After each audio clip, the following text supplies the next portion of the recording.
Hi, fourth graders. We're going to read chapter 5 today. At the end of chapter 4, we know that Emily had left her first gift for Jill, and Jill had found the pictures, and she was feeling like she had a real dummy for a secret December person. So let's see what chapter 5 has to say. The next day, after Miss Paris's reading class, Emily went back to the science table. She looked at the fish bowl. "Hi, Harry," she said to the striped fish. She looked at Harry's eyes. They were always open. She wondered if Harry ever went to sleep. Emily tried to close her eyes open too. Emily tried to keep her eyes open too. She counted to 34. Then she had to blink. "Hi, Drake," she said to the other fish. Drake was the mean one. He was always eating. He never gave Harry a chance. Drake opened his mouth wide, then he shut it. Pop. Emily did the same thing. Beast came back to the table. "Hi, fish face," he said to Emily.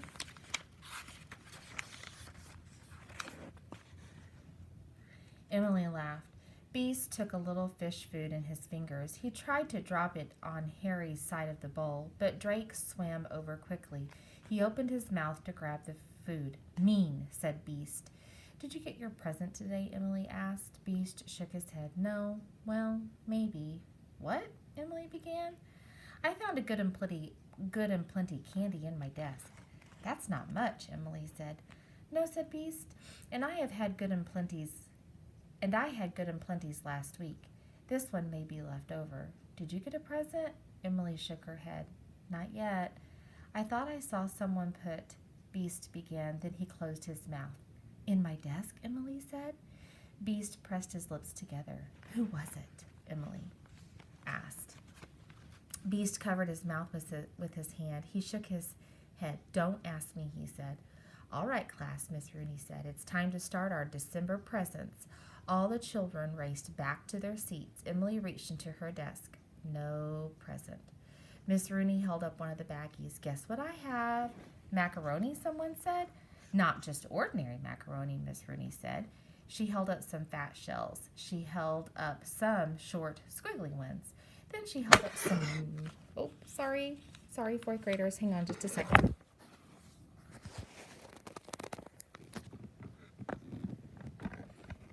My stand came off. Technical difficulties.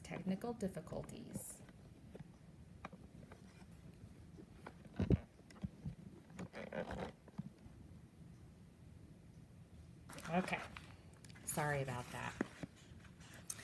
All right, where were we?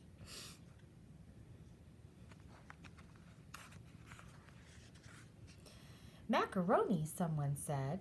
"Not just ordinary macaroni," Miss Rooney said. She held up some fat shells. She held up some short, squiggly ones. Then she held up some wheels. Emily stuck her head into her desk. There was nothing special in her desk. Maybe she was nobody's special December person. "Take out your cigar boxes," Miss Rooney said. Emily went to the coat room. She took her pink and green box off the shelf. Then she went back to her seat. "Now," said Miss Rooney, "will our glue monitor give out the glue, please?" Timothy Barbario went to the front of the room. He gave out the honey-colored jars of glue. "This is easy," said Miss Rooney. She held up a box. "Ah," said everyone. It was the most beautiful box Emily had ever seen. It was covered with macaroni shells, macaroni wheels, squiggly macaroni, gold macaroni. "How?" Beast started to ask. "Gold spray paint," Miss Rooney said. "I have gold and silver." Dawn Basco put her head up. So did Emily. "I want gold," Dawn said. Miss Rooney frowned a little. "We're not up to that yet." Emily quickly put her hand up. "This is our December present," Miss Rooney said. She pointed to her box. "It will be ready for the first night of Hanukkah. If you celebrate Hanukkah, you may take it home to your mother and father, or you may save it for a Christmas present." "Hey," Dawn said, "look at this." She held up a blue beret. "It was in my desk."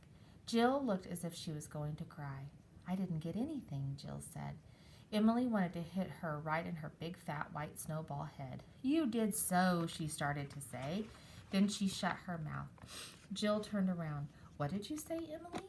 "I said I didn't get anything either," Emily said in a cross voice. Miss Rooney called Emily up to her desk. "You may pick a macaroni baggie, Emily. Pour a few on everyone's desk." Emily picked wheels. She poured a few on everyone's desk.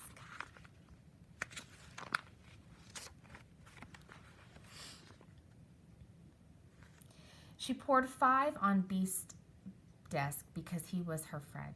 She poured only 2 on Jill Simon's desk because Jill had sat on her present.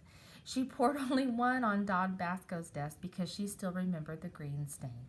Some of the other children were walking around the room. They were putting macaroni on people's desks. Matthew was giving out ziti. Don was giving out stars. "Hey," Emily said to Don, "how come you only gave me 1 star?" Dawn put her shoulders up in the air. "How come you only gave me 1 wheel?" Jill Simon started to cry. "I don't even have enough." Miss Rooney sighed. "I have plenty for everyone." Emily picked up her glue. She poured some on her box, then she stuck a wheel in the middle. She was going to hurry up. She was going to be the first one finished. As soon as her box dried, she was going to ask Miss Rooney to spray it for her gold. It was going to be the best box in the classroom, and she'd keep it all for herself. At least someone would think she was a secret December person, even though that person was just herself. Okay, so at the end of chapter 5, Emily is thinking that maybe she does not have a December secret person. So we will read chapter 6 in the next day or two and see. I'm anxious to see if Emily discovers that she actually does have a December secret person, and I'm anxious for her to give more presents to Jill. So have a good day today, and I will see you next time.